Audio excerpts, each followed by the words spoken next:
नमस्कार, आप देख रहे हैं बीटी न्यूज बिहार। मैं हूं आपके साथ अखिलेश कुमार।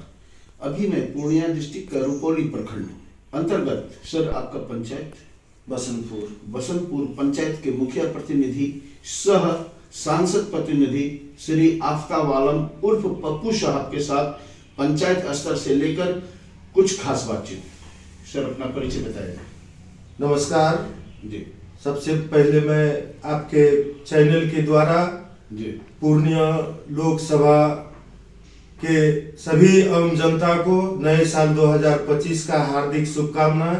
बहुत बहुत धन्यवाद जी। सबका 2025 में नई जिंदगी नई ऊर्जा के साथ सबका 2025 सफलता हो। इसी के साथ नए साल का सभी को शुभकामनाएं। प्रणाम। सबसे पहले सर आपका मेरे चैनल पर हार्दिक स्वागत, हार्दिक अभिनंदन है सर आपका भी बहुत बहुत धन्यवाद।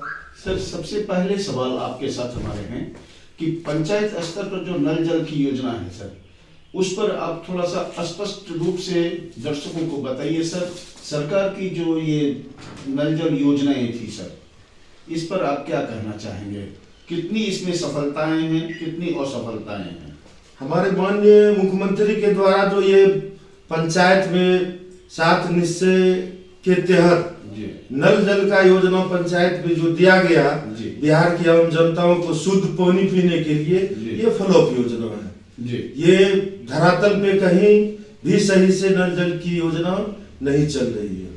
सर पंचायत की सत्ता में आने पर आपको 3 साल बीत गए हैं सर। अभी सरकार के द्वारा जो आप जनप्रतिनिधि मुखिया संघ के द्वारा जो धरना प्रदर्शन किए जाते हैं सर, पंचायत स्तर पर आपके द्वारा जो विकास के काम किए जाते थे, जो आज सरकारी प्रकरण के तहत किए जाते हैं, उस पर आप सर थोड़ा सा स्पष्टीकरण दीजिए।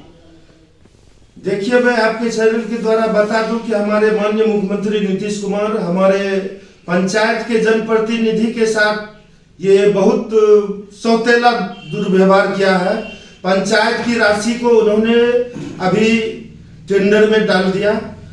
हमारे यहाँ भी पूरे बिहार में हर पंचायत में हर वार्ड में 10-10 स्ट्रीट लाइट लगाया जा रहा है, जिसका पेमेंट पंचायत को देनी है।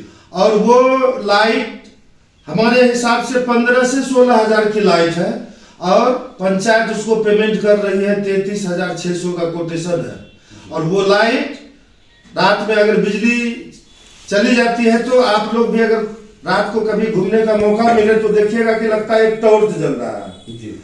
इसमें मुखिया के साथ हमारे माननीय मुख्यमंत्री ये बहुत दुर्व्यवहार किया है। पंचायत की राशि को अपने मनमानी ढंग से खर्च करने का काम कर रहे हैं, जो कि सरासर गलत है। जी सर, एक अहम सवाल आपके साथ पंचायत स्तर से, जो प्रधानमंत्री आवास योजना के तहत है सर, आपके सर सत्ता में आने से 3 साल बीत गए सर, कितने लाभों का मकान बन सका है सर आपके पंचायत में, इस बसंतपुर पंचायत में सर? देखिए, मैं इस तृतीय स्तरीय पंचायती राज में आज तक हमको किसी पद पे डायरेक्ट मुखिया समिति बनने का मौका नहीं मिला है। मैं आपको बता दूं कि 1991 से हमारे माननीय सांसद पप्पू यादव जी जो है, मैं उनके चेला हूं। उन्होंने मुझे उंगली पकड़ के राजनीति करना सिखाया और उसके कदमों पे, उसके इशारों पे मैंने समाज का सेवा किया, गरीब निस्सहायों का आवाज बना, सबको मदद करने का कोशिश किया, न्याय के खिलाफ लड़ने का कोशिश किया, जिसका परिणाम है 5 साल मुझे बसंतपुर पंचायत की जनता ने मेरी मां को पंचायत समिति सदस्य, नाम बताया जाए। मेरी मां अलहाज फाख्ता बेगम को पंचायत समिति सदस्य, वर्तमान में मुखिया जी हैं। और 2016 से अभी तक मेरी मां अलहाज फाख्ता बेगम बसंतपुर पंचायत का ही मुखिया है, वर्तमान मुखिया है। उसी का मैं प्रतिनिधित्व करता हूं।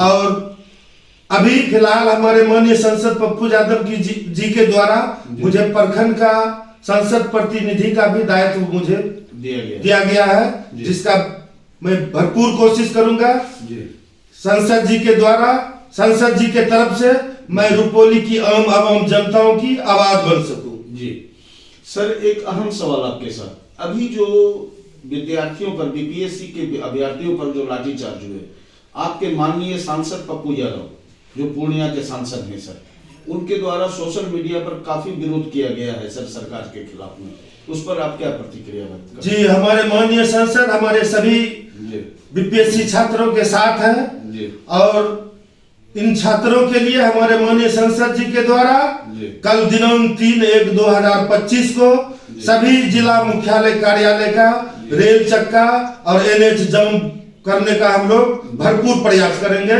और सरकार को इस मांग को मानना पड़ेगा। जी सर, एक अहम सवाल आपके प्रखंड स्तर से सर, आपके यहाँ जो स्थानीय विधायिका हैं बीमा भारती जी, जो गन्ना मंत्री भी रह चुकी हैं, उनके कोष से आपके इस क्षेत्र में कितना प्रोग्रेस, कितना अच्छा काम हो पाया है, उस पर थोड़ा सा आप स्पष्टीकरण दीजिए। देखिए, अभी बीमा भारती जी तो मेरी वर्तमान विधायक अब रही नहीं। अभी हमारी वर्तमान विधायक माननीय शंकर सिंह जी है। जी सर। बीमा भारती हमारे रुपौली विधानसभा में 25 साल विधायक रही। जी। विकास तो उन्होंने किया जी, विकास तो उन्होंने किया, मगर जनता से संपर्क को उन्होंने तोड़ दिया। जी।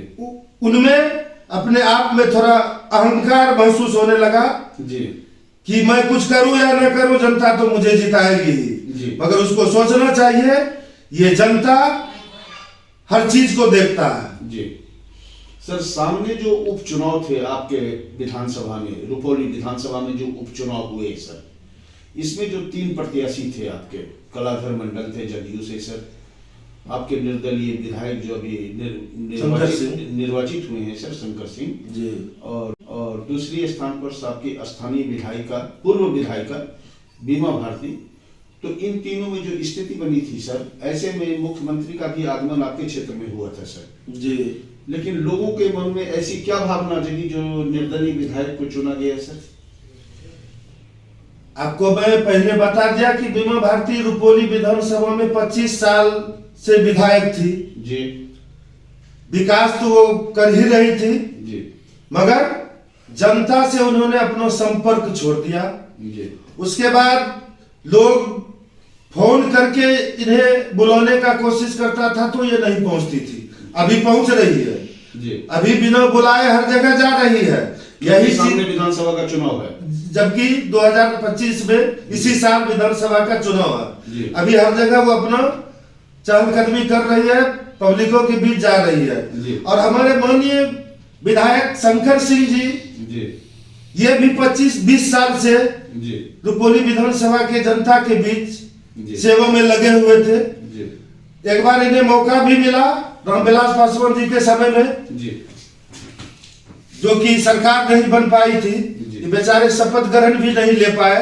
इसी कारण इस बार रुपौली विधानसभा की जनता शंकर सिंह को भी एक बार आजमाने का कोशिश किया और भरपूर वोट भी दिया। जी सर, आपके पंचायत की जो बड़ी समस्याएं हैं उसको सर मेरे चैनल के माध्यम से उठाइए, जो आपकी आवाज सर सरकार तक पहुंचे, उस पर विधायक कोष से, सांसद कोष से या मंत्री पद से सर आपका उस समस्या पर काम हो सके। देखिए, मैं सिर्फ अभी अपने ही पंचायत का बात नहीं करूंगा जी। मैं अपने पंचायत में, मैं अपने मां के प्रतिनिधित्व में जी। पंचायत के हर गली हर मोहल्ले में कच्ची रास्ता को पक्की कर चुका हूं। और अभी सबसे बड़ा समस्या है हमारे रुपौली विधानसभा के सभी पंचायतों का, किसानों के लिए खेत खलिहान की तरफ जितने भी सड़कें गई है, जितने भी शहर नहर है, उस पे पक्की रोड होना आवश्यक है, क्योंकि किसानों को बहुत कठिनाई का सहन करना पड़ता है पक्की रोड नहीं रहने के कारण। उस वक्त अपने अपने फसल को लोग सही से नहीं निकाल पाते हैं, गाड़ी घोड़ा जाने में बहुत कठिनाई होती है। इसीलिए खेत खलिहान जाने वाली जितने सड़कें हैं वो पक्की होना चाहिए, चाहे वो विधायक कोष से हो या हमारे संसद निधि से हो। इसके लिए मैं पूरा कोशिश में लगा हुआ हूँ। इस मैटर में मैंने अपने माननीय संसद जी से भी बात किए हुए हैं और हम लगे हुए हैं इस पे। खास कुछ क्या कहना चाहेंगे आप सरकार से विधि व्यवस्था पर? सरकार से विधि व्यवस्था पर तो अब कहने से ही क्या फायदा, अब तो सरकार जाने ही वाली है जी समय आ गया है नया सरकार बनाने का। जी आगे आप देख ही रहे हैं क्या क्या हो रहा है जी। हमारे नीतीश जी कभी इधर कभी उधर। जी। बिहार में अब एक अस्थायी सरकार की जरूरत है, जी बदलाव होना चाहिए। जी हमारे नीतीश जी भी अब जिस तरह जी शुरुआत में उन्होंने 10 साल बिहार को सजाने का काम किया, जी जो ऊर्जा उन्होंने दिखाया जी वो उस ऊर्जा में अब थोड़ा शिथिलता आ गई है, जी इसीलिए अब थोड़ा बदलाव की जरूरत है। जी और इस बार हमें लगता है कि 2025 में बिहार में सरकार में बदलाव आएगी।